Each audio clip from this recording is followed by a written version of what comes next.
ದೇವರ ಪರಿಶುದ್ಧ ನಾಮಕ್ಕೆ ಸ್ತೋತ್ರವಾಗಲಿ. ಕ್ಷಣ ಕಾಲ ನಾವು ದೇವರ ವಾಕ್ಯವನ್ನು ಧ್ಯಾನ ಮಾಡಿಕೊಳ್ಳೋಣ. ಬಹಳ ದಿನಗಳ ನಂತರ ಯೂಟ್ಯೂಬಲ್ಲಿ ಕೂಡ ದೇವರ ವಾಕ್ಯದಲ್ಲಿ ಕಾಣಿಸಿಕೊಳ್ಳೋದಕ್ಕೆ ನಾವು ಬೇಕಾಗಿದೆ. ಅನೇಕ ಸಭೆಯ ಮುಂಭಾಗದಲ್ಲಿ ರಸ್ತೆ ನಡೀತಾ ಇರೋದ್ರಿಂದ ಬಹಳ ಡಿಸ್ಟರ್ಬೆನ್ಸ್ ಇರೋದ್ರಿಂದ ನಾವು ಕೂಡ ಏನು ಮಾಡಿಲ್ಲ, ರೆಕಾರ್ಡ್ ಮಾಡಲಿಲ್ಲ. ಈಗಿನಿಂದ ದೇವರ ವಾಕ್ಯವನ್ನ ಯೂಟ್ಯೂಬಲ್ಲಿ ಕೂಡ ಹಂಚಿಕೊಳ್ಳೋಣ. ಎಲ್ಲರೂ ಕೂಡ ದೇವರ ನಾಮದಲ್ಲಿ ಸ್ವಾಗತಿಸುತ್ತೇವೆ. ನಾವು ಇವತ್ತು ಯಾವ ಭಾನುವಾರದಲ್ಲಿದ್ದೀವಿ? ಈಸ್ಟರ್ ಸಂಡೇ, ಪುನರುತ್ಥಾನದ ಭಾನುವಾರ ಅಲ್ವಾ? ಯೇಸು ಸ್ವಾಮಿಯ ಪುನರುತ್ಥಾನದ ಭಾನುವಾರದ ಆರಾಧನೆ ವಾಕ್ಯದಲ್ಲಿ ನೋಡುವಾಗ ಮೊನ್ನೆ ಶುಕ್ರವಾರ ನಾವೇನ್ ಮಾಡಿದ್ವಿ, ಧ್ಯಾನ ಮಾಡಿಕೊಳ್ಳುವಂಥದ್ದು ಸಪ್ತ ವಾಕ್ಯಗಳನ್ನ ಧ್ಯಾನ ಮಾಡಿದ್ವಿ. ಏನೆಲ್ಲ? ಸಪ್ತ ವಾಕ್ಯಗಳು ಅಂದ್ರೆ 7 ವಾಕ್ಯಗಳನ್ನ ಧ್ಯಾನ ಮಾಡ್ತೀವಿ ಅಲ್ವಾ? ಯೇಸು ಸ್ವಾಮಿ ಶಿಲುಬೆಯ ಮೇಲೆ ಆಡುವಂತ 7 ಮಾತುಗಳ ವಿಷಯದಲ್ಲಿ ಸಪ್ತ ವಾಕ್ಯಗಳ ಧ್ಯಾನವು ನಡೆಯಲ್ಪಟ್ಟಂತೆ. ಆ ಶಿಲುಬೆಯ ಮೇಲೆ ಅಂತ ಶಿಕ್ಷೆಯಲ್ಲಿ, ಅಂತ ವೇದನೆಯಲ್ಲಿ, ಶ್ರಮೆಯಲ್ಲಿ ಯೇಸು ಸ್ವಾಮಿ ಮಾತನಾಡುವಂತ 7 ಮಾತು. ಅದಾದ ನಂತರ 7 ಮಾತುಗಳ ನಂತರ ಯೇಸು ಸ್ವಾಮಿ ಏನ್ ಮಾಡಿದ್ರು? ತನ್ನ ಪ್ರಾಣವನ್ನು ಒಪ್ಪಿಸಿಕೊಟ್ರು. ಅದಾದ ನಂತರ ಏನ್ ಮಾಡಿದ್ರು? ಯೇಸು ಸ್ವಾಮಿಯನ್ನ ತೆಗೆದುಕೊಂಡು ಹೋಗಿ ಎಲ್ಲಿಟ್ರು? ಸಮಾಧಿಯಲ್ಲಿ ಇಡಲ್ಪಟ್ರು ಅಲ್ವಾ? ಇದು ನಮಗೆ ಗೊತ್ತಿರುವಂತ ವಿಷಯ. ಮನುಷ್ಯ ಈ ದಿನಗಳಲ್ಲಿ ಹೆಚ್ಚು ಪ್ರಾಧಾನ್ಯತೆ ಇರುವಂತದ್ದು ಯಾವುದಕ್ಕೆ ಪ್ರಾಧಾನ್ಯತೆ ಕೊಡ್ತಾ ಇದ್ದಾರೆ? ಸಮಾಧಿಗೆ ಬಹಳ ಪ್ರಾಮುಖ್ಯತೆಯನ್ನ ಕೊಡ್ತಾ ಇದ್ದಾರೆ ಅಲ್ವಾ? ಒಂದು ಸಮಾಧಿ ಸಿದ್ಧ ಮಾಡೋದಕ್ಕೆ ಎಷ್ಟೋ ದುಡ್ಡನ್ನ, ಹಣವನ್ನ ಏನ್ ಮಾಡ್ತಾ ಇದ್ದಾರೆ? ವೆಚ್ಚ ಮಾಡ್ತಾರೆ ಅಲ್ವಾ? ಬಹಳ ವೆಚ್ಚ ಮಾಡ್ತಾರೆ.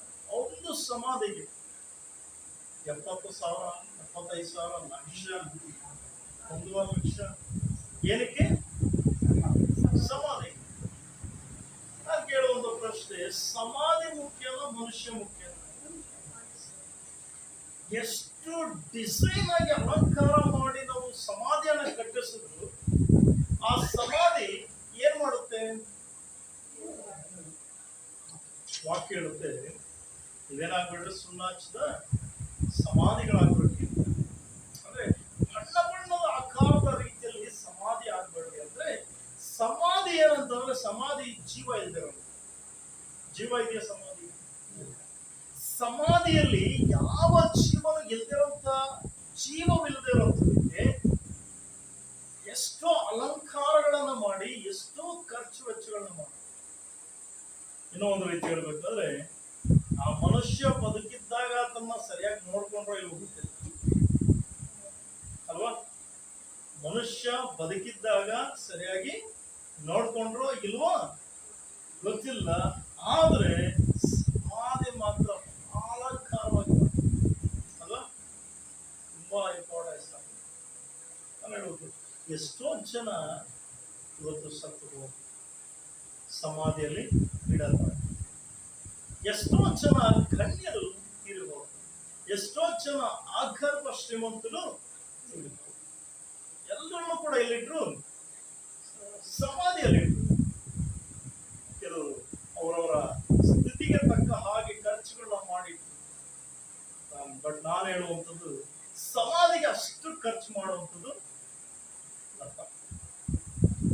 ನೆನಪಿಗೆ ಒಂದು ಸಮಾಧಿ ನಮ್ಮ ತಾತನ, ನಮ್ಮ ಅಜ್ಜಿಯ, ನಮ್ಮ ತಂದೆಯ ಯಾವ ಇರಬೇಕು ಅಂತ ಮಾಡಬೇಕು ಅಷ್ಟೇ ಹೊರತು ಅದಕ್ಕೆ ಅಷ್ಟೊಂದು ಪ್ರಾಧಾನ್ಯತೆಯನ್ನು ಕೊಡುವಂಥದ್ದು ನಾನು ಕೇಳೋದು. ಯಾಕೆಂದ್ರೆ ಈ ದಿನಗಳಲ್ಲಿ ಬಹಳ ಇಂಪಾರ್ಟೆನ್ಸ್ ಇದೆ. ಒಬ್ಬರಿಗೆ ಹೇಳೋ ಇಲ್ಲ ಸರ್, ನಾನು ಏನ್ ಮಾಡ್ಬೇಕು? ಪೂರ್ತಿ ಸಮಾಧಿ ಏನ್ರಲ್ಲಿ ಕಟ್ಟಿಸ್ಬೇಕು? ತಳ ತಳ ತಳ ಅಂತ ಇರಬೇಕು ಅಂತ ಹೇಳಿದೆ. ಅಷ್ಟೊಂದು ಅವಶ್ಯಕತೆ ಇಲ್ಲಮ್ಮ, ಸುಮ್ಮನೆ ಏನಕ್ಕೆ ವೆಚ್ಚ ಮಾಡ್ಕೊಂತೀಯ? ಆಕೆಗೂ ಯಾರು ಇಲ್ಲ ಮುಂದೆ ನೋಡ್ಕೊಳ್ಳೋದಕ್ಕೆ, ಯಾರು ಇಲ್ಲ. ಇವಾಗ ಆಕೆ ದುಡ್ಡಿರೋದೆಲ್ಲ ತಗೊಂಡಾಗ ಅದಕ್ಕೆ ಖರ್ಚು ಮಾಡಿ ಈಗ ಏನ್ ಮಾಡ್ತಾಳೆ ಅಲ್ವಾ? ಹೇಳಿದ್ರೆ ಕೇಳಿಲ್ಲ. ನಾನು ಹೇಳಿದೆ, ಸಿಂಪಲ್ ಆಗಿ ಸಿಮೆಂಟ್ ಕಟ್ಸು, ಮೇಲ್ಗಡೆ ಕಲ್ಲು ಮಾತ್ರ ಏನ್ ಮಾಡು, ಯಾವ್ದ್ರಲ್ಲಿ ಹಾಕ್ಸು, ಏನೇ ಆಸೆ ಪಡ್ತೀಯ ತಳತಳ ಅಂತ ಗ್ರಾನೈಟ್ ಅಲ್ಲೇ ಹಾಕ್ಸು ಅಂದ್ರೆ ಸಾರ್ ಅಂತೇಳಿ ನನ್ನ ಹತ್ರ ಹೇಳೋದ ಕೇಳೋಣ ಅಂತೇಳಿ ಬೇರೆಯವ್ರ ಹತ್ರ ಹೇಳಿ ಮಾತಾಡಿ ಹೋಗಿ ಅವ್ರ ತಂದೆಯದು ಮತ್ತೆ ತಾಯಿದಂತೆ ಒಂದು ಸಮಾಧಿ ಖರ್ಚು 35,000 ತರ. ಎಷ್ಟು ಖರ್ಚು ಮಾಡೋದು? 70,000 ರೂಪಾಯಿ ಖರ್ಚು ಮಾಡಿ ಸಮಾಧಿನ ಕಟ್ಟಿಸಿ ಇವತ್ತು ಅದು ಖರ್ಚಿದೆ ಸಾರ್, ಸಾಲ ಇದೆ ಸಾರ್, ತೀರಿಸ್ಬೇಕು ಸಾರ್. ನೋಡ್ರಿ, ಎಷ್ಟೇ ಖರ್ಚು ಮಾಡಿ ಸಮಾಧಿಗಳನ್ನ ಕಟ್ಟಿಸಲ್ಲ, ಸಮಾಧಿ ಏನ್ ಮಾಡಲ್ಲ, ಜೀವ ಇಲ್ದಿರ ಅದ್ರ ಮೇಲೆ ಏನು ಬೆಳವಣಿಗೆ ಇಲ್ದಿರ. ಆದ್ರೆ ಎಷ್ಟೋ ಗಣ್ಯರು ತೀರೋದ್ರು ಕೂಡ, ಎಷ್ಟೇ ಶ್ರೇಷ್ಠವಾದಂತ ವ್ಯಕ್ತಿಗಳು ತೀರೋದ್ರು ಕೂಡ, ಎಷ್ಟೇ ಪ್ರಖ್ಯಾತಿ ಹೊಂದಿದಂತ ವ್ಯಕ್ತಿಗಳು ತೀರೋದ್ರು ಕೂಡ, ಯಾವ ಸಮಾಧಿ ಆದ್ರೂ ಕೂಡ ತೆರೆಯಲ್ಪಟ್ಟು ಹೊರಗೆ ಬಂದಂತ ವ್ಯಕ್ತಿ ಇದಾರ? ಆದ್ರೆ ಹೊರಗೆ ಬಂದಂತ ಒಬ್ಬೇ ಒಬ್ಬ ವ್ಯಕ್ತಿ ಅಂದ್ರೆ ಯಾರು ಅಂತಂದ್ರೆ ಯೇಸು ಸ್ವಾಮಿ ಮಾತ್ರ. ತೆರೆದಂತ ಸಮಾಧಿ ಇದೆ ಅಂತ ಹೇಳಿದ್ರೆ, ಅಥವಾ ಮುಚ್ಚಲ್ಪಡದ ಒಂದು ಸಮಾಧಿ ಇದೆ, ಮನುಷ್ಯ ಇಲ್ದಿರುವಂತ ಸಮಾಧಿ ಇದೆ ಅಂತ ಹೇಳಿದ್ರೆ, ಆ ಸಮಾಧಿ ಯೇಸು ಸ್ವಾಮಿ ಮಾತ್ರ. ವಾಕ್ಯ ಹೇಳುತ್ತೆ ಅಂತಂದ್ರೆ, ಆತನನ್ನ ತಗೊಂಡೋಗಿ ಏನ್ ಮಾಡಿದ್ರು? ಸಮಾಧಿಯಲ್ಲಿ ಇಟ್ರು. ಎಲ್ಲಿಟ್ರು? ಸಮಾಧಿಯಲ್ಲಿಟ್ರು. ಸಮಾಧಿಯಲ್ಲಿಟ್ಟಾಗ ಏನ್ ಮಾಡಿದ್ರು? ನಮ್ಮಲ್ಲಿ ಪದ್ಧತಿಗಳಿದಾವ ಕೆಲವು. ಏನ್ ಮಾಡ್ತಾರೆ? ಹೋಗಿ 3 ದಿನಕ್ಕೊಂದ್ಸಲ ಹೋಗಿ ನೋಡ್ಕೊಂಬರೋಣ. ಹಾಗೆ ಯೇಸು ಸ್ವಾಮಿಯನ್ನ ಸಮಾಧಿಯಲ್ಲಿ ಇಡಲ್ಪಟ್ಟ ನಂತರ ಏನ್ ಮಾಡೋದಂತೆ, ಇವರು ಜನರು, ಯೇಸು ಸ್ವಾಮಿ ಶಿಷ್ಯರು, ಕೆಲವು ಸ್ತ್ರೀಯರು ಏನ್ ಮಾಡಿದ್ರಂತೆ, ಪದ್ಧತಿಗಳನ್ನ, ಆಚಾರಗಳನ್ನ ಹೆಚ್ಚು ಫಾಲೋ ಮಾಡುವಂಥದ್ದು ಯಾರು? ಸ್ತ್ರೀಯರೇ ಅಲ್ವಾ? ಹೆಂಗಸರೇ ಏನ್ ಮಾಡ್ತಾರೆ? ಪದ್ಧತಿಗಳನ್ನ ಜಾಸ್ತಿ ಫಾಲೋ ಮಾಡುವಂಥದ್ದು. ಇಲ್ಲ, ಹಿಂಗೇ ಮಾಡ್ಬೇಕು, ಇಂಥದೇ ಮಾಡ್ಬೇಕು, ಹಿಂಗೇ ಹೋಗ್ಬೇಕು, ಇದನ್ನೇ ತಗೊಂಡು ಹೋಗ್ಬೇಕು ಅನ್ನೋದು ಜಾಸ್ತಿ ಗಂಡಸರೇನ್ ಫಾಲೋ ಮಾಡೋದು ಅಲ್ವಾ? ನೋಡ್ರಿ, ವಾರದ ಮೊದಲನೇ ದಿನ ಓದೋಣ, ಯೋಹಾನ ಸುವಾರ್ತೆ 20ನೇ ಅಧ್ಯಾಯಕ್ಕೆ.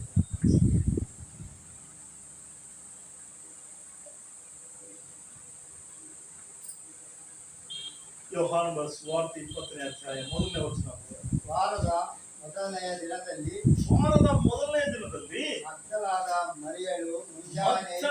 ಮರಿಯಳು ಇನ್ನೂ ಕತ್ತಲೆ ಇರುವಾಗಲೇ ಸಮಾಧಿಯ ಬಳಿಗೆ ಬಂದು ಸಮಾಧಿಯ ಕಲ್ಲು ಅಲ್ಲಿಂದ ತೆಗೆದಿರುವುದನ್ನು ಕಂಡಳು. ನೋಡಲ್ಲ, ವಾಕ್ಯ ಹೇಳ್ತಾ ಇದೆ ಏನಂತಂದ್ರೆ, ವಾರದ ಮೊದಲನೇ ದಿನದಲ್ಲಿ ಮಗ್ದಲದ ಮರಿಯಳು ಯೇಸು ಸ್ವಾಮಿಯ ತಾಯಿ ಅಲ್ಲ, ಈಕೆ ಬೇರೆ. ಮಗ್ದಲದ ಮರಿಯಳು ಈಕೆ ಏನ್ ಮಾಡ್ತಾ ಇದ್ದಾಳೆ?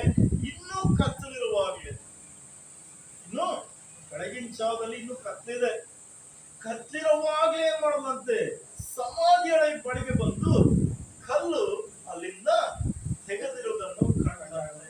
ಏನ್ ಮಾಡುದಂತೆ, ಯೇಸು ಸ್ವಾಮಿಯ ಸಮಾಧಿ ಎಲ್ಲಾಗಿರುವುದು ಅಂತ ಹೇಳಿದ್ರೆ, ಆಗಿನ ಕಾಲದ ಪದ್ಧತಿ ಏನಂತಂದ್ರೆ, ಈ ಕವಿಗಳನ್ನ, ಸ್ವರಾಂಗಗಳನ್ನ ಮಾಡಿ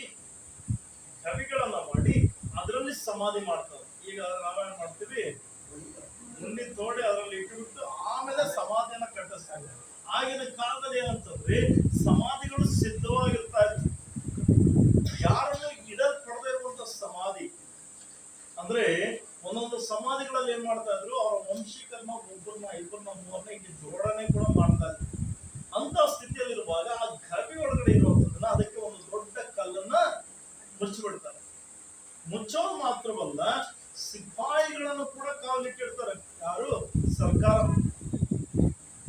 ಎಲ್ಲಿ ಯೇಸು ಸ್ವಾಮಿ ಬಾಡಿನ ತಗೊಂಡಿರ್ತಾರೆ ಶಿಷ್ಯರು. ಆದ್ರೆ ಒಬ್ಬ ದೂತನು ಬಂದೇನ್ ಮಾಡ್ತಾರೆ, ಇವ್ರನ್ನ ಸ್ವಲ್ಪ ಬೇರೆ ಅಧ್ಯಾಯಕ್ಕೆ ಬಂದ್ರೆ ಅಲ್ಲಿ ವಾಕ್ಯ ಹೇಳುತ್ತೆ, ಏನ್ ಮಾಡಿದ್ರಂತೆ,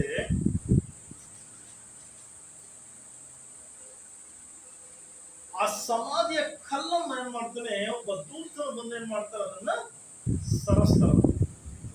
ಬಹಳ ಆಗುತ್ತೆ, ಅದಕ್ಕೋಸ್ಕರ ತಾನೇ ಹೇಳ್ಬಿಟ್ಟು ನೀವು ಆಮೇಲೆ ಓದ್ಕೊಡ್ರಿ. ಮಾರ್ಕನ ಸುವಾರ್ತೆಯಲ್ಲಿ, ಮತ್ತಾಯನ ಸುವಾರ್ತೆಯಲ್ಲಿ, ಲೂಕನ ಸುವಾರ್ತೆಯಲ್ಲಿ, ಯೋಹಾನನ ಸುವಾರ್ತೆ, ಈ 4 ಸುವಾರ್ತೆಗಳಲ್ಲೂ ಕೂಡ ಏನಿದೆ, ಈ ಪುನರುತ್ಥಾನದ ವಿಷಯದಲ್ಲಿ ಯೇಸು ಸ್ವಾಮಿಯ ಸಮಾಧಿಯ ದಿನದಲ್ಲಿ ಏನಾಯಿತು ಅನ್ನೋದನ್ನ ಅಲ್ಲಿ ಬರೆಯಲ್ಪಟ್ಟಿದೆ. ಒಂದೊಂದು ಕೊನೆ ವಚನಗಳು, ಅಧ್ಯಾಯಗಳು. ಇಲ್ಲಿ ದೂತರ ಮಂದಿ ಏನ್ ಮಾಡ್ತಾನೆ, ಅಲ್ಲಿ ಕೂತಿರ್ತಾನೆ, ಇದು ಕಲ್ಲು ಏನಾಗುತ್ತೆ, ಸರಿಯಲ್ಪಡುತ್ತೆ. ಕಲ್ಲು ಸರಿಯುವಾಗ ಇಲ್ಲಿರುವಂತ ಸೈನಿಕರು ಏನ್ ಮಾಡ್ತಾರೆ, ಅವರು ಪ್ರಜ್ಞೆ ತಪ್ಪಿ ಬಿದ್ದು ಹೋಗಿರ್ತಾರೆ. ಇದು ಅಲ್ಲಿ ನಡೆದಂತ ಘಟನೆ. ಇದ್ಯಾರು ಗೊತ್ತಿಲ್ಲ, ಶಿಷ್ಯರಿಗೆ ಗೊತ್ತಿಲ್ಲ, ಅಲ್ಲಿದ್ದಂತ ಸ್ತ್ರೀಯರಿಗೆ ಗೊತ್ತಿಲ್ಲ. ಇವರು ಬರ್ತಾರೆ, ನೋಡ್ತಾರೆ ಏನಂತಂದ್ರೆ ಸಮಾಧಿ ಅರೆ ಸಮಾಧಿ ತೆರೆಯಲ್ಪಟ್ಟಿದೆ. ಎಲ್ಲವರು ಯೇಸು ಸ್ವಾಮಿ, ಯಾರಾದರೂ ಯೇಸು ಸ್ವಾಮಿಯ ಬಾಡಿಯನ್ನು ತೆಗೆದುಕೊಂಡು ಹೊರಟವರ, ಶವವನ್ನು ತಗೊಂಡು ಹೋಗೋರ ಅಂತ ಬಹಳ ಅಕ್ಷರದಿಂದ ಹುಡುಕೋದಕ್ಕೆ ಪ್ರಾರಂಭ. ಹೀಗೆ ನೋಡಿದ್ದು ಮಾತ್ರ ಅಲ್ಲ, ಹೀಗೆ ಏನ್ ಮಾಡ್ತಾಳೆ, ಓಡಿ ಹೋಗಿ ಏನ್ ಮಾಡ್ತಾಳೆ, ಶಿಷ್ಯರಿಗೆ ತಿಳಿಸ್ತಾಳೆ. ಯಾರು? ಮಗ್ದಳದ ಮರಿಯಳು ಹೋಗಿ ಪೇತ್ರನಿಗೂ ನೋಡಲು ಹೇಳುತ್ತೆ, ಸಿಮಿಯೋನ ಪೇತ್ರನ ಬಳಿಗೂ ಯೇಸುವಿನ ಪ್ರಿಯನಾಗಿದ್ದಂತ ಆ ಮತ್ತೊಬ್ಬ ಶಿಷ್ಯನ ಬಳಿಗೂ ಓಡಿ ಬಂದು ಅವರಿಗೆ, ಸ್ವಾಮಿಯು ಸಮಾಧಿಯೊಳಗಿಂದ ತೆಗೆದುಕೊಂಡು ಹೋಗಿ ಆತನನ್ನು ಎಲ್ಲಿಟ್ಟಿದ್ದಾರೋ ನನಗೆ ಗೊತ್ತಿಲ್ಲವೆಂದು ಹೇಳಿದ್ದು. ಏನಂತ ಹೇಳುದಂದ್ರೆ, ಯೇಸು ಸ್ವಾಮಿನ ತಗೊಂಡೋಗಿ ಎಲ್ಲಿಟ್ಟಿದ್ದಾರೆ ನನಗೆ ಗೊತ್ತಿಲ್ಲ. ಆಕೆ ಅನ್ಕೊಂತ ಇದಾರೆ ಯೇಸು ಸ್ವಾಮಿ ಎದ್ದು ಬಂದಿದ್ದಾರೆ ಅಂತ ಆಕೆ ಅನ್ಕೊಂತ, ಅದರ ಬದಲಾಗಿ ಆಕೆ ಅನ್ಕೊಂತ ಇದಾರೆ ಅಂತಂದ್ರೆ ಯೇಸು ಸ್ವಾಮಿ ಬಾಡಿಯನ್ನ ತಗೊಂಡೆಲ್ಲ ಹೊರಟೋಗಿದ್ದಾರೆ. ಆ ನಂತರದ ವಚನಗಳಲ್ಲಿ ವಾಕ್ಯ ಹೇಳುತ್ತೆ ಅಂತಂದ್ರೆ, ಯೇಸು ಸ್ವಾಮಿ ಮಗ್ದಲದ ಮರಿಯಳಿಗೆ ಕಾಣಿಸುತ್ತೆ, ತೋಟದ ಬಳಿಯಲ್ಲಿ ಕಾಣಿಸ್ಕೊಂಡ. ನೆಕ್ಸ್ಟ್ ಅದೇ ಯೋಹಾನನ ಸುವಾರ್ತೆ ಮುಂದಕ್ಕೆ ನೀವು ಓದ್ಕೊಂಡು ಬಂದ್ರೆ ಯೇಸು ಸ್ವಾಮಿ ಕಾಣಿಸುವಂತದ್ದು 14ನೇ ವಚನದಲ್ಲಿ ಅಲ್ಲಿ ಕಾಣಿಸ್ತಾರೆ. ಕಾಣಿಸಿ ಯೇಸು ಸ್ವಾಮಿ ಮಾತಾಡ್ತಾಳಕ್ಕೆ ಬರೆಯಲ್ಲಿ ಮಾತಾಡುವಂತ ಎಲ್ಲಾ ವಿಚಾರಗಳು ಮುಂದೆ ಬರುತ್ತೆ. ನಾನು ಹೇಳುವಂತ ವಿಷಯ, ಯೇಸು ಸ್ವಾಮಿ ಎದ್ದಿರುವಂತ ಸಂಗತಿಯನ್ನ ನೋಡಿರುವಂತ ಜನರು ಸುಮಾರು 500ಕ್ಕೂ ಹೆಚ್ಚು ಜನರು ಏನ್ ಮಾಡ್ತಾರೆ, ಯೇಸು ಸ್ವಾಮಿಯನ್ನ ನೋಡಿದಂತ ಆ ಪ್ರಾಂತ್ಯದಲ್ಲಿ ಯೇಸು ಸ್ವಾಮಿ ಏನ್ ಮಾಡ್ತಾರೆ, 40 ದಿನಗಳ ಕಾಲ ಅಲ್ಲೇ ಇರ್ತಾರೆ. ಯೇಸು ಸ್ವಾಮಿ ಎದ್ದು ಬಂದ ತಕ್ಷಣ ಸ್ವರ್ಗಾರೋಹಣ ಆಗಲ್ಲ. ಯೇಸು ಸ್ವಾಮಿ ಆ ಪ್ರದೇಶಗಳೆಲ್ಲ ಗಲಿಲಾಯ ಪ್ರಾಂತ್ಯಗಳಲ್ಲಿ ಸುತ್ತಾಡಿಕೊಂಡು 40 ದಿವಸ ಎಲ್ಲಾ ಜನರ ಮಧ್ಯದಲ್ಲಿ ಓಡಾಟವನ್ನ ಮಾಡ್ತಾರೆ. ನೋಡ್ರಿ, ಮರಣ ಅನ್ನುವಂಥದ್ದು ಪ್ರತಿಯೊಬ್ಬ ಮನುಷ್ಯನನ್ನ ಏನ್ ಮಾಡುತ್ತೆ, ಸೋಲಿಸುತ್ತೆ ಅಲ್ವಾ? ಮರಣ ಅನ್ನುವಂಥದ್ದು ಪ್ರತಿಯೊಬ್ಬ ಮನುಷ್ಯನನ್ನ ಅಡಗಿಸುತ್ತೆ. ಮರಣ ಅನ್ನುವಂಥದ್ದು ಪ್ರತಿಯೊಬ್ಬ ಮನುಷ್ಯನ ಜೀವಿತವನ್ನ ಇಲ್ಲದಿರ ಮಾಡುತ್ತೆ. ಆದ್ರೆ ಯೇಸು ಸ್ವಾಮಿಯ ವಿಷಯದಲ್ಲಿ ಮರಣ ಅನ್ನುವಂಥದ್ದು ಏನು ಮಾಡೋದಕ್ಕೆ ಆಗಲಿಲ್ಲ. ಮರಣ ಅನ್ನುವಂಥದ್ದು ಯೇಸು ಸ್ವಾಮಿಯನ್ನ ಜಯಿಸೋದಕ್ಕೆ ಆಗಲಿಲ್ಲ.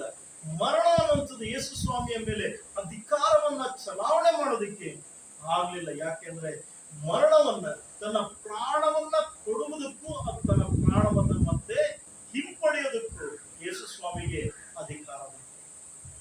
ಅದಕ್ಕೆ ಯೇಸು ಸ್ವಾಮಿಯನ್ನ ಮುಚ್ಚಿಡೋದಕ್ಕೆ ಸಮಾಧಿ ಆಗ್ಲಿಲ್ಲ. ಸಮಾಧಿ ಕೈಯಲ್ಲಾಯ್ತಾ ಯೇಸು ಸ್ವಾಮಿನ ಹಾಗೆ ಮುಚ್ಚಿಡೋಣ ಅಂತ? ಆಗ್ಲಿಲ್ಲ.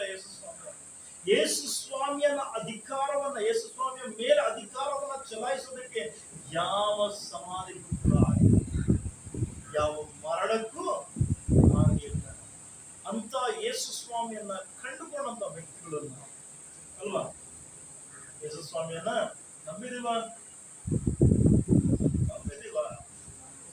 ಲೋಕಲ್ಲಿದ್ದೀರ? ಯಾಕೆ ಯೇಸು ಸ್ವಾಮಿಯನ್ನ ನಂಬಿದೀವಲ್ಲ ಅಲ್ವಾ? ಯೇಸು ಸ್ವಾಮಿಯನ್ನ ಸ್ವೀಕಾರ ಮಾಡಿದಂತ ನಾವುಗಳು ನಮ್ಮ ಮೇಲೆ, ನಾನು ಕೇಳುವಂಥದ್ದು, ನಿಮ್ಮ ಮೇಲೆ ಮರಣ ಅನ್ನೋದು ಅಧಿಕಾರ ಚಲಾಯಿಸೋದಕ್ಕಾಗುತ್ತ? ಆಗಲ್ಲ. ಯಾಕೆ? ಯೇಸು ಸ್ವಾಮಿ ಸತ್ತ ನಂತರ ತನ್ನ ಪುನರುತ್ಥಾನದ ಮೂಲಕ ಏನ್ ತೋರಿಸ್ಕೊಡ್ತಾರಂದ್ರೆ, ಪ್ರತಿಯೊಬ್ಬ ಮನುಷ್ಯನಿಗೂ ಏನಿದೆ, ಪುನರುತ್ಥಾನ ಇದೆ. ಯೇಸು ಸ್ವಾಮಿ ನಂಬಿದೆಯಾ? ನಿನಗೂ ಕೂಡ ಏನಿದೆ, ಪುನರುತ್ಥಾನ. ಇವತ್ತು ಮರಣ ಬಂದು ಹೋಗ್ಬೋದು, ಆದ್ರೆ ಮರಣದ ನಂತರ ಏನಿದೆ, ಪುನರುತ್ಥಾನ ಇದೆ, ಜೀವ ಇದೆ, ನಿತ್ಯ ಜೀವ ಇದೆ. ಯಾರಿಗಿದೆ? ಎಲ್ಲರಿಗೂ ಕೂಡ ಇದೆ. ಆ ನಿತ್ಯ ಜೀವದಲ್ಲಿ ಸೇರೋದಕ್ಕೋಸ್ಕರ ಆ ಪುನರುತ್ಥಾನದ ಶಕ್ತಿಯನ್ನ ದೇವರು ನಮಗೆ ಬಿಡುಗಡೆ ಕೊಟ್ಟು ಹೋಗಿದ್ದಾರೆ. ಇವತ್ತು ಆ ಪುನರುತ್ಥಾನದ ಶಕ್ತಿಯನ್ನು ಹೊಂದಿದಂತ ನಾವುಗಳು ಕೂಡ ನಮ್ಮನ್ನ ಯಾವ ಮರಣವು, ಯಾವ ಸಮಾಧಿ ನಮ್ಮನ್ನ ಏನ್ ಮಾಡಕ್ಕಾಗಲ್ಲ, ಮುಚ್ಚಿಡೋದಕ್ಕಾಗಲ್ಲ. ಅದನ್ನ ಜಯಿಸಬೇಕು ಅಂತ ಹೇಳಿದ್ರೆ ಕ್ರಿಸ್ತನ ಮಾರ್ಗದಲ್ಲಿ ನಾವು ಇರುವಂತವರಾಗಿದ್ದೇವೆ. ಕೊಲೆಸದವರಿಗೆ ಬರೆದಂತ ಪತ್ರಿಕೆಗೆ ಒಂದ್ಸಾರಿ ಹೋಗಿ 3ನೇ ಅಧ್ಯಾಯ, ಕೊಲೆಸದವರಿಗೆ ಬರೆದ ಪತ್ರಿಕೆ 3ನೇ ಅಧ್ಯಾಯ 1ನೇ ವಚನದಿಂದ ಓದೋಣ. ಆದ ಕಾರಣ ನೀವು ಕ್ರಿಸ್ತನೊಂದಿಗೆ ಎಬ್ಬಿಸಲ್ಪಟ್ಟಿರುವುದರಿಂದ ನೀವು ಕ್ರಿಸ್ತನೊಂದಿಗೆ ಎಬ್ಬಿಸಲ್ಪಟ್ಟಿರುವುದರಿಂದ ಮೇಲಿರುವುಗಳನ್ನು ಹುಡುಕಿರಿ. ಮೇಲಿರುವುಗಳನ್ನ ಹುಡುಕಿರಿ. ಅಲ್ಲಿ ಕ್ರಿಸ್ತನು ದೇವರ ಬಲಗಡೆಯಲ್ಲಿ ಆಸನಾರೂಢನಾಗಿದ್ದಾನೆ. ನೋಡ್ರಿ, ವಾಕ್ಯ ಹೇಳ್ತದೆ, ನೀವು ಕೂಡ ಏನಾಗಿದ್ದೀರಾ? ಕ್ರಿಸ್ತನೊಂದಿಗೆ ಎಬ್ಬಿಸಲ್ಪಟ್ಟಿದ್ದೀರಾ. ಹೇಗೆ ಎಬ್ಬಿಸಲ್ಪಟ್ಟಿದ್ದೀರಾ? ಪಾಪದ ಜೀವಿತದಲ್ಲಿ ಜೀವನ ಮಾಡ್ತಾ ಇದ್ವಿ ಇಷ್ಟು ವರ್ಷ. ಏನೋ ಗೊತ್ತಿರ್ಲಿಲ್ಲ ನಮಗೆ ಅಲ್ವಾ? ಯಾವುದ್ರ ಬಗ್ಗೆ ಗೊತ್ತಿರ್ಲಿಲ್ಲ. ಪಾಪದ ಅರವೇ ಗೊತ್ತಿಲ್ಲದಿಲ್ಲ. ಇದೇ ಸರಿ ಏನೋ, ಇದು ಸರಿಯಾದಂತ ಮಾರ್ಗ ಏನೋ ಅನ್ಕೊಂಡು ನಾವೇನ್ ಮಾಡ್ತಾ ಇದ್ವಿ, ಅದೇ ಮಾರ್ಗದಲ್ಲಿ ಜೀವನ ಮಾಡ್ತಾ ಇದ್ವಿ. ಈಗ ಏನ್ ಗೊತ್ತಾಯ್ತು? ಅದು ತಪ್ಪು ಅನ್ನೋದು ಗೊತ್ತಾಯ್ತು, ಅದು ಪಾಪ ಅನ್ನೋದು ಗೊತ್ತಾಯ್ತು. ಅದರ ಮೂಲಕ ಏನಾದ್ವಿ? ಯೇಸು ಸ್ವಾಮಿಯ ಮೂಲಕ ತಿಳ್ಕೊಂಡ ನಂತರ ಪಾಪದ ಪಾಲಿಗೆ ನಾವೇನಾದ್ವಿ? ಸತ್ತು ಹೋದ್ವಿ. ಸತ್ತೋದಂದ್ರೆ ಏನಾದ್ವಿ? ಕ್ರಿಸ್ತನೊಂದಿಗೆ ಎಬ್ಬಿಸಲ್ಪಟ್ಟಿದ್ವಿ. ಎಬ್ಬಿಸಲ್ಪಟ್ಟಂತ ನಾವುಗಳು ನಾವು ಎದ್ದಿದೀವಲ್ಲ ಇವತ್ತು? ಎದ್ದಿದೀವ ಇಲ್ವಾ? ನಾವು ಮತ್ತೆ ಪಾಪ ಮಾಡ್ತಾ ಇದೀವ? ಪಾಪಕ್ಕೆ ಹೋಗ್ತಾ ಇದೀವ? ಕಳ್ಳತನ, ಮೋಸ, ಸುಲಿಗೆ, ವ್ಯಭಿಚಾರ, ಇತರ ಯಾವ್ದಕ್ಕಾದ್ರೂ ಹೋಗ್ತಾ ಇದೀವ? ಕಾಮಾಭಿಲಾಷೆಗಳಿಗೆ ಹೋಗ್ತಾ ಇದೀವ? ಇಲ್ವಲ್ಲ? ತಪ್ಪಾದಂತ ಆಲೋಚನೆಗಳಿಗೆ ತುಂಬಲ್ಪಡ್ತಾ ಇದೀವ? ಇಲ್ಲ. ಹಾಗಾದ್ರೆ ನಾವೇನಾಗಿದ್ದೀವಿ? ಕ್ರಿಸ್ತನೊಂದಿಗೆ ಎಬ್ಬಿಸಲ್ಪಟ್ಟಂತ ನಾವು ಈಗಿನಿಂದ ಏನ್ ಮಾಡ್ತಾ ಇದ್ದೀವಿ? ಈ ಲೋಕವನ್ನ ಯೋಚನೆ ಮಾಡ್ತಲ್ಲ, ಕೆಳಗಿರುವಂತ ವಿಷಯಗಳನ್ನ ಹುಡುಕ್ತಾ ಇಲ್ಲ. ಅದ್ರ ಬದಲು ಏನ್ ಹುಡುಕ್ತಾ ಇದೀವಿ? ಮೇಲಿರುವಂತ ವಿಷಯಗಳನ್ನ ಹುಡುಕ್ತಾ ಇದೀವಿ. ಯಾವ ವಿಷಯವನ್ನ ಹುಡುಕ್ತಾ ಇದ್ವಿ? ಕ್ರಿಸ್ತನನ್ನ ಹುಡುಕ್ತಾ ಇದ್ವಿ. ಪರಲೋಕದ ವಿಷಯದಲ್ಲಿ ಹುಡುಕ್ತಾ ಇದ್ವಿ. ನಿತ್ಯ ಜೀವನ ಕುರಿತಾಗಿ ನಾವೇನ್ ಮಾಡ್ತಾ ಇದ್ವಿ? ಹುಡುಕುವಂತವರು ನಾವಾಗಿದ್ವಿ. ಅದಕ್ಕೆ ಏನ್ ಮಾಡ್ತಾ ಇಲ್ಲ? ಈ ಲೋಕದ ಸಂಗತಿಗಳನ್ನ ನಾವೇನ್ ಮಾಡ್ತಾ ಇಲ್ಲ? ಹುಡುಕ್ತಾ ಇಲ್ಲ. ಇಲ್ಲೆಲ್ಲೂ ಕೂಡ ಹುಡುಕಾಟ ಮಾಡ್ತಾ ಇಲ್ಲ. ಕ್ರಿಸ್ತನಲ್ಲಿದ್ದಾನೆ, ಅಲ್ಲೆಲ್ಲೋ ಇರ್ಬೇಕು ಅಂತ ಹುಡುಕಾಡ್ತಾ ಇದೀವ ಅಲ್ವಾ? ತುಂಬಾ ಜನ ಇವತ್ತು ಕೂಡ ಇದ್ದಾರೆ. ಯೇಸು ಸ್ವಾಮಿಯನ್ನ ಎಲ್ಲಿ ಹುಡುಕಾಡ್ತಾವ್ರೆ? ಆ ಚರ್ಚಲ್ಲಿ ಇರಬೇಕು, ಈ ಚರ್ಚಲ್ಲಿ ಇರಬೇಕು, ಈ ಚರ್ಚಲ್ಲಿ ಇರಬೇಕು ಅಂತ ಚರ್ಚೆಗಳನ್ನ ಹುಡುಕಾಡ್ತಾನೇ ರೌಂಡ್ ಹೊಡಿತಾನೆ ಇರ್ತಾರಲ್ವಾ? ಒಂದು ಕಡೆ ಸ್ಥಿರವಾದಂತ ರೀತಿಯಲ್ಲಿ ಅವರು ನಿಲ್ಲೋದೇ ಇಲ್ಲ. ಇವತ್ತು ಕ್ರಿಸ್ತನನ್ನ ಎಲ್ಲಿ ಹುಡುಕ್ಬೇಕು? ಮೇಲಿದ್ದಾರೆ. ಅವ್ರನ್ನ ಹುಡುಕ್ಬೇಕಾದ್ರೆ ವಾಕ್ಯದ ಮೂಲಕ ಮೇಲಿನ ಸಂಗತಿಗಳನ್ನ ನಾವೇನ್ ಮಾಡ್ಬೇಕು? ಹುಡುಕಾಟ ಮಾಡಬೇಕು. ಯಾವ್ದನ್ನ ಹುಡುಕ್ಬೇಕು? ಮೇಲಿರುವಂತ ವಿಷಯಗಳನ್ನ ಹುಡುಕ್ಬೇಕು. ಹಾಗಾದ್ರೆ ಒಳಗಿರುವಂತ ವಿಷಯಗಳನ್ನಲ್ಲ, ಈ ಲೋಕದ ವಿಷಯಗಳನ್ನೆಲ್ಲ ಹುಡುಕ್ಬೇಕಾದಂಥದ್ದು ಮೇಲಿನ ಸಂಗತಿ. ನೆಕ್ಸ್ಟ್ ಹೋದ್ರೆ ಹಾಗೆ ಆತನ ವಿಷಯದಲ್ಲಿ ಕ್ರಿಸ್ತನು ದೇವರ ಎಲ್ಲಿದಾರಂತೆ? ಬಲಗಡೆಯಲ್ಲಿ ಆಸನಾರೂಢನಾಗಿದ್ದಾನೆ. ಎಲ್ಲಿದ್ದಾರೆ? ಅವನು ಸಿಂಹಾಸನದ ಮೇಲ್ಗಡೆ ಆಸನಾರೂಢನಾಗಿದ್ದಾನೆ. ನೆಕ್ಸ್ಟ್ ವಚನ, 2ನೇ ವಚನ. ಮೇಲಿರುವಂತ ಅವಳ ಮೇಲೆ ಮನಸ್ಸಿಡಿರಿ. ಮೇಲಿರುವಂತ ವಿಷಯಗಳ ಮೇಲೆ ಏನ್ ಮಾಡ್ರಿ? ಮನಸ್ಸು ಮಾಡ್ರಿ. ಇವತ್ತು ಯಾವ್ದ್ರ ಮೇಲೆ ಮನಸ್ಸಿದೆ? ಯಾವ್ದ್ರ ಮೇಲೆ ಮನಸ್ಸಿದೆ?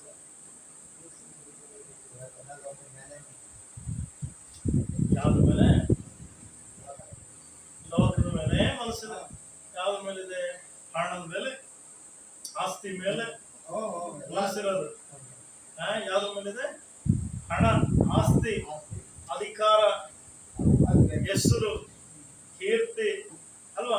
ಈ ಎಲ್ಲಾ ವಿಷಯಗಳ ಮೇಲೆ. ಇನ್ನು ಕೆಲವರು ಕುಟುಂಬ, ಮಕ್ಕಳ ಮೇಲೆ, ಹೆಂಡತಿ, ಗಂಡನ ಮೇಲೆ ಬಹಳ ಹೆಚ್ಚಾದಂತ ಈ ಭೂ ಸಂಬಂಧವಾದಂತವುಗಳ ಮೇಲೆ ಹೆಚ್ಚು ಮನಸ್ಸು.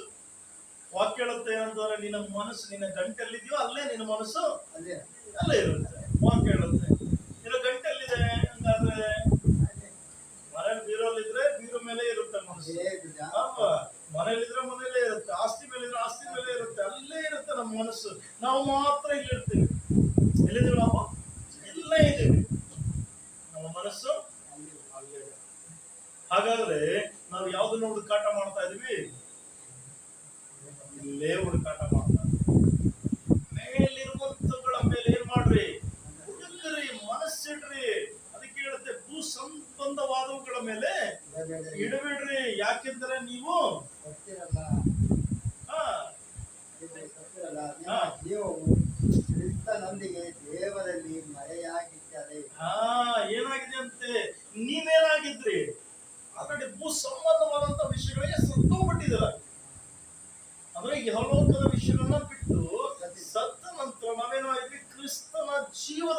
ಒಂದಾಗಿದ್ದೀವಿ. ಯಾರಾಗಿದ್ದೀವಿ ನಾವು? ಕ್ರಿಸ್ತನ ಜೀವದಲ್ಲಿ ಜೀವ ಆಗಿದ್ದೀವಿ ನಾವು. ನಾವು ಜೀವಿಸ್ತಾ ಇರೋದು ಯಾರಲ್ಲಿ? ಕ್ರಿಸ್ತನಲ್ಲಿ.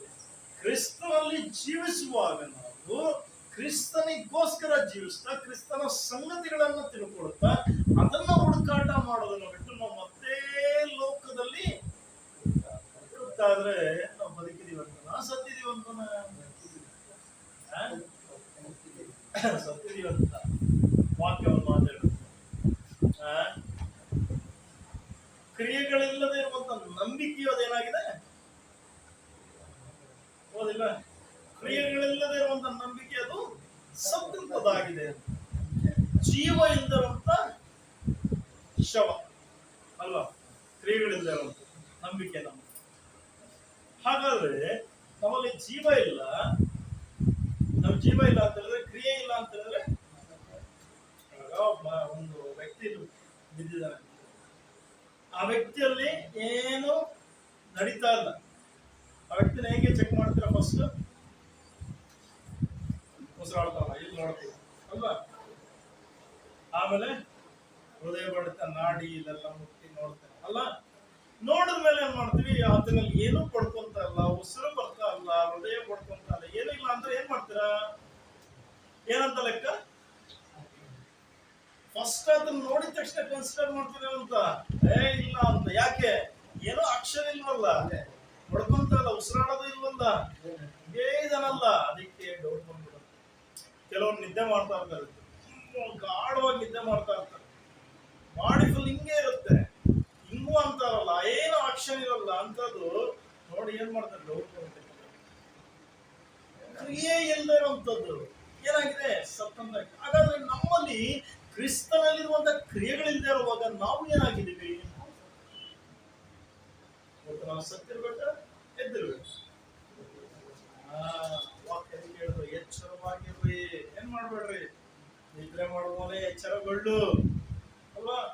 ಪತ್ರಿಕೆಯಲ್ಲಿ ಯೋಹಾನ್ ಪತ್ರಿಕೆ ಓದಿದಿರ, ವಾಕ್ಯ ಹೇಳುತ್ತೆ, ನಿದ್ರೆ ಮಾಡುವವನೇ ಏನ್ ಮಾಡು, ಎಚ್ಚರಗೊಳ್ಳು, ಸತ್ತವರನ್ನ ಬಿಟ್ಟು ಹೇಳು ಅಂತ ಹೇಳುತ್ತೆ. ಅಂದ್ರೆ ಅವ್ರ ತರ ನೀನು ನಿದ್ದೆ ಮಾಡಕ್ ಹೋಗ್ಬೇಡ, ನೀನೇನ್ ಮಾಡು, ಕ್ರಿಯೆಗಳಲ್ಲಿ ಕ್ರಿಸ್ತನ ಕ್ರಿಯೆಗಳು. ಯಾವುದು ಕ್ರಿಸ್ತನ ಕ್ರಿಯೆಗಳು? ಯಾವ್ದು ಯೇಸು ಸ್ವಾಮಿಯ ಕ್ರಿಯೆಗಳು? ಯಾವ್ದು ಯೇಸು ಸ್ವಾಮಿಯ ಕ್ರಿಯೆಗಳು? ಸಾಮಾನ್ಯ ಬೇಸಿಕ್ ಆಗಿ ನೋಡ್ಬೇಕಾದ್ರೆ ಮೊದಲ ನಮ್ಮ ಕ್ರಿಯೆ ಏನಾಗಿರ್ಬೇಕು? ಮೊದಲನೇದು ಬೆಳಗ್ಗೆ ಎದ್ದಿದೆ ಪ್ರಾರ್ಥನೆ ಮಾಡಬೇಕು, ಒಂದು ವಾಕ್ಯ ಓದಬೇಕು, ಆಮೇಲೆ ದಿನನಿತ್ಯದ ಕೆಲಸಗಳನ್ನ ಮಾಡ್ಕೊಂತೀವಿ. ಭಾನುವಾರ ಏನ್ ಮಾಡ್ಬೇಕು? ಎಲ್ಲಿಗೆ ಬರ್ಬೇಕು? ಚರ್ಚಿಗೆ ಬರ್ಬೇಕು. ಬಹಳ ಜನ ಎಲ್ಲಿದ್ದಾರೆ ಇವತ್ತು? ನಾವು ಮನಸ್ಸಲ್ಲೇ ಅನ್ಕೊಂಡಿದೀವಿ ಸರ್. ಬಹಳ ಜನ ಹೇಳೋದು ಮಾತೇನು? ಮನ್ಸಲ್ಲಿ ಅವ್ರೆ ಯಾರು? ಯೇಸು ಸ್ವಾಮಿ. ಯೇಸು ಸ್ವಾಮಿ ಮನ್ಸಲ್ಲಿ ಅವ್ರೆ, ನಾನೆಲ್ಲಿದ್ದೀನಿ? ನನ್ನ ಮನ್ಸಲ್ಲಿದೆ. ನಾನ್ ಕೇಳೋದು, ನಮ್ಮ ಮನ್ಸಲ್ಲಿ ಯೇಸು ಸ್ವಾಮಿ ಇದ್ದಾರೆ, ಹಾಗಾದ್ರೆ ನಿನ್ ಮನಸ್ಸಲ್ಲಿದೆ ಅಲ್ಲಿ ಕೆಲಸದ ಅಲ್ಲೆಲ್ಲ ವ್ಯಾಪಾರದಲ್ಲೂ ಇನ್ನೊಂದ್ರಲ್ಲೂ ನನ್ ಮನ್ಸಿದ್ರೆ, ನೀನ್ ಎಲ್ಲಪ್ಪ ಮನಸ್ಸಲ್ಲಿ ಯೇಸು ಸ್ವಾಮಿ ಇದ್ದಾರೆ ಅಲ್ವಾ? ಬಹಳ ವೇಳೆ ಮನುಷ್ಯನ ಮಾತು ಮಾತ್ರ ಏನಾಗಿದೆ, ಇಲ್ಲಿಂದ ಹೊರಗಡೆಗೆ ನಂಬಿಕೆ ಇದೆ, ಒಳಗಡೆಗೆ ಏನಿಲ್ಲ. ಅದನ್ನೇ ಹೇಳುವಂಥದ್ದು, ಕ್ರಿಯೆಗಳಿಲ್ಲದೆ ಇರುವಂತ ನಂಬಿಕೆ ಅದೇನಾಗಿದೆ? ಸತ್ತಂತದಾಗಿದೆ. ಇವತ್ತು ನಾವು ಜೀವಿಸುವಂತವರಾಗಿರ್ಬೇಕು. ಯೇಸು ಸ್ವಾಮಿ ಇವತ್ತು ಇದ್ದಿದ್ದಾರೆ, ನಾವು ಕೂಡ ಎದ್ದಿರುವಂತವರಾಗಿರ್ಬೇಕು. ಯೇಸು ಸ್ವಾಮಿ ಸತ್ತಿಲ್ಲ, ಯೇಸು ಸ್ವಾಮಿ ಸತ್ತಿಲ್ಲ, ಬದುಕಿರುವಂತವರು, ಜೀವಿಸುವಂತ ದೇವರು ಯೇಸು ಸ್ವಾಮಿ. ಆ ಜೀವಿಸುವಂತ ದೇವರನ್ನ ನಂಬಿರುವಂತ ನಾವುಗಳು ಕೂಡ ಏನಾಗಿರ್ಬೇಕು? ಜೀವಿಸುವಂತವರು ನಾವಾಗಿರ್ಬೇಕು. ನಾವೇನಾಗಬಾರ್ದು? ಸತ್ತಂತವರಾಗಿರ್ಬಾರ್ದು. ನಾವು ನಿದ್ರೆ ಮಾಡುವಂತವರಾಗಿರ್ಬಾರ್ದು. ಹೆಚ್ಚು ದೇವರ ವಿಷಯದಲ್ಲಿ ಆಲೋಚಿಸಿ ಬೆಳೆಯುವಂತವರು ನಾವಾಗಿರ್ಬೇಕು. ಒಂದು ಗಿಡ ಆಗ್ಲಿ, ಮರ ಆಗ್ಲಿ, ಯಾವುದೇ ಆಗ್ಲಿ ಫಲವನ್ನ ಕೊಡ್ತಾ ಇಲ್ಲ ಅಂದ್ರೆ ಏನ್ ಮಾಡ್ತಾರೆ? ಅದನ್ನ ಫಲವನ್ನು ಕೊಡ್ಲಿಲ್ಲ ಅಂದ್ರೆ ಏನ್ ಮಾಡ್ತಾರೆ? ಕಾಟ್ ಮಾಡ್ಬೇಕು ಆಗ್ತದೆ. ನಿಮ್ಮ ಹೊಲಗಳಲ್ಲಿ ಒಂದು ಮಾವಿಂದು ಬೀಜ ಹಾಕಿದ್ರ, ಬೆಳೀತು, ವರ್ಷ ಆಯ್ತು, ಬೆಳೀತು, ದೊಡ್ಡ ಮರ ಆಯ್ತು, ಬೆಳೀತು, ಫಲ ಕೊಟ್ಟಿಲ್ಲ, ಏನ್ ಮಾಡ್ತೀವಿ? ಇವತ್ತು ನಮ್ಮ ಜೀವನ ಏನಾಗಿದೆ, ನಾವು ಬೆಳೆದಿದ್ದೀವಿ ಎಲ್ಲಿ? ಯೇಸು ಸ್ವಾಮಿನ ನಂಬಿದೀವಿ, ಬೆಳೆದಿದ್ವಿ, ಆದ್ರೆ ಫಲವನ್ನ ಕೊಡದಿರೋ ಬೆಳೆದಿರುವಾಗ ನಾವೇನಾಗ್ಬೇಕು? ಫಲ ಫಲವಂತರಾಗಿರ್ಬೇಕು. ದೇವರು ನಮ್ಮನ್ನು ಆಶೀರ್ವಾದಿಸ್ತಾ ಇರೋದು ಸುಮ್ಮನೆ ಬೆಳಿ ಅಂತ ಕೊಡ್ತಾ ಇಲ್ಲ, ನೀವು ಫಲಿಸುವಂತವರಾಗಿರ್ಬೇಕು. ಆ ಫಲವು ಫಲಿಸುವಂತ, ನೀವು ಫಲ ಕೊಡಬೇಕು, ಆ ಫಲನು ಮತ್ತೆ ಫಲಿಸ್ಬೇಕು. ಆ ರೀತಿಯಲ್ಲಿ ದೇವರು ಮಾಡ್ತಾರೆ. ಇವತ್ತು ನಾವು ಕ್ರಿಸ್ತನು ಎದ್ದಿದ್ದಾರೆ, ನಾವು ಕೂಡ ಎಬ್ಬಿಸಲ್ಪಟ್ಟಿದ್ದೀವಿ. ಆದ್ರಿಂದ ನಾವೇನ್ ಮಾಡಬಾರ್ದು? ಈ ಭೂ ಸಂಬಂಧವಾದಂತ ವಿಷಯಗಳನ್ನ ಹೆಚ್ಚಾಗಿ ಏನ್ ಬೇಕು ಮಾಡೋಣ, ಅಂದ್ರೆ ಹೆಚ್ಚು ಪ್ರಾಮುಖ್ಯತೆ ಯಾವುದಕ್ಕೆ ಕೊಡೋಣ? ಕ್ರಿಸ್ತನ ವಿಷಯದಲ್ಲಿ, ದೇವರ ವಿಷಯದಲ್ಲಿ ಹೆಚ್ಚು ಪ್ರಾಧಾನ್ಯತೆಯನ್ನು ಕೊಡ್ತಾರ. ಮುಂದೆ ಸಾಗುವಾಗ ಆತನ ಸಮಾಧಿ ತೆರೆಯಲ್ಪಟ್ಟ ಪ್ರಕಾರ, ಆತನ ಸಮಾಧಿ ಯಾವ ರೀತಿಯಲ್ಲಿ ಆತನ ಮುಚ್ಚಿಡೋದಕ್ಕಾಗಿ, ಆ ರೀತಿ ನಾವು ಕೂಡ ದೇವರಲ್ಲಿ ಎಬ್ಬಿಸಲ್ಪಟ್ಟಂತ ವ್ಯಕ್ತಿಗಳು. ನಾವು ಕ್ರಿಸ್ತನ ರಾಜ್ಯವನ್ನ ಸೇರುವಂತ ವ್ಯಕ್ತಿಗಳಾಗ್ತೇವೆ. ಅದಕ್ಕೋಸ್ಕರನೇ ದೇವರು ನಮ್ಮನ್ನು ಕರೆಯಲ್ಪಟ್ಟಂಥದ್ದು, ಅದಕ್ಕೋಸ್ಕರನೇ ದೇವರು ನಮ್ಮನ್ನ ನಿಲ್ಲಿಸಿರುವಂಥದ್ದು, ಅದಕ್ಕೋಸ್ಕರನೇ ದೇವರು ನಮ್ಮನ್ನು ಆರಿಸಲ್ಪಟ್ಟದ್ದು. ಅದರಿಂದ ಆಶೀರ್ವಾದಕ್ಕೆ ಪಾತ್ರರಾಗೋಣ. ಆ ಪಾತ್ರದಲ್ಲಿ ನಾವು ತುಂಬಾ ಈ ವಾಕ್ಯವನ್ನು ಆಶ್ರಯಿಸ್ತೀವಿ, ಪ್ರಾರ್ಥನೆ ಮಾಡೋಣ. ನಾವೆಲ್ಲ ಕೂಡ ನಮ್ಮ ಕಣ್ಣುಗಳ ಮುಚ್ಚಿ ಪ್ರಾರ್ಥಿಸುತ್ತೇವೆ. ಭೂಪರಲೋಕಗಳ ಸೃಷ್ಟಿಕರ್ತನ ತಂದೆಯೇ ಸ್ತೋತ್ರ. ಯೋ ಸ್ವಾಮಿ, ಜೀವವುಳ್ಳಂತ ವಾಕ್ಯಗಳನ್ನ, ನಿನ್ನ ಪುನರುತ್ಥಾನದ ವಾಕ್ಯಗಳನ್ನು ಧ್ಯಾನಿಸುವಂತ ಕೃಪೆಗೆ ನಮ್ಮನ್ನು ಕೊಟ್ಟದಕ್ಕಾಗಿ ಸ್ತೋತ್ರ. ಆ ವಾಕ್ಯಗಳಲ್ಲಿ ಕರ್ತನೆ ಹೇಳುವ ಹಾಗೆ ನಿನ್ನ ಸಮಾಧಿಯು ಕರ್ತನೆ ಯಾವ ರೀತಿಯಲ್ಲಿ ತೆರೆಯಲ್ಪಟ್ಟಿದೆಯೋ ಅದೇ ರೀತಿಯಲ್ಲಿ ನಮ್ಮ ಜೀವಿತಗಳು, ನಮ್ಮ ಸಮಾಧಿಗಳು ಕರ್ತನೆ ತೆರೆಯಲ್ಪಟ್ಟು ನಿಮ್ಮ ರಾಜ್ಯಕ್ಕೆ ನಾವು ಸೇರುವಂತ ಕೃಪೆಗೆ ನಾವು ನಡೆಸಬೇಕು. ಆ ನಿತ್ಯ ಜೀವನದಲ್ಲಿ ಸೇರುವಂತ ಕೃಪೆಗೆ ನಾವು ಭೂ ಸಂಬಂಧವಾದಂತಹ ವಿಷಯಗಳಿಗೆ ಹೆಚ್ಚು ಒತ್ತಡವನ್ನು ಕೊಡದೆ, ಭೂ ಸಂಬಂಧವಾದಂತಹ ವಿಷಯಗಳ ಕುರಿತಾಗಿ ಆಲೋಚಿಸದೆ ದೇವರೇ, ಮೇಲಿನ ಸಂಗತಿಗಳ ವಿಷಯದಲ್ಲಿ ಕ್ರಿಸ್ತನ ಜೀವಿತದ ಕುರಿತಾಗಿ ಕರ್ತನೆ ಆಲೋಚಿಸಿ ಬೆಳೆಯುವಂತ ಕೃಪೆಗೆ ನಮ್ಮೆಲ್ಲರನ್ನು ನೀವು ನಡೆಸಿರುತ್ತಾರೆ. ಅನೇಕ ವೇಳೆ ಗತಿಸಿದಂತ ದಿನಗಳಲ್ಲಿ ತಪ್ಪಾದಂತ ವಿಷಯಗಳು ನಡೆದಾದ್ರೂ ಕೂಡ, ಪಾಪದಲ್ಲಿ ನಾವು ತುಂಬಲ್ಪಟ್ಟಿದ್ದರೂ ಕೂಡ ದೇವರೇ, ದಯಮಾಡಿ ನಮ್ಮ ಮನಸ್ಸು ಕೂಡ ಈ ಮುಂದಿನ ಜೀವನ ನಿಮಗೋಸ್ಕರ ಮೀಸಲಾದಂತ ಸಜೀವ ಯಜ್ಞವಾಗಿ ನಿಲ್ಲುವಂತ ಕೃಪೆಗೆ ನಮ್ಮೊಬ್ಬೊಬ್ಬರನ್ನು ನಡೆಸಿ ನಿಮ್ಮ ಕರೆಗಳಿಗೆ ನಾವು ಒಪ್ಪಿಸುತ್ತ ನೀವೇ ನಮ್ಮನ್ನು ನಡೆಸಬೇಕೆಂದು ಸಭೆಯಾಗಿ ಕೂಡಿರುವಂತ ನಮ್ಮೆಲ್ಲರನ್ನು ಆಶ್ರಯಿಸಿ, ನಮ್ಮ ಎಲ್ಲರ ಕುಟುಂಬಗಳನ್ನು ಆಶ್ರಯಿಸಿ.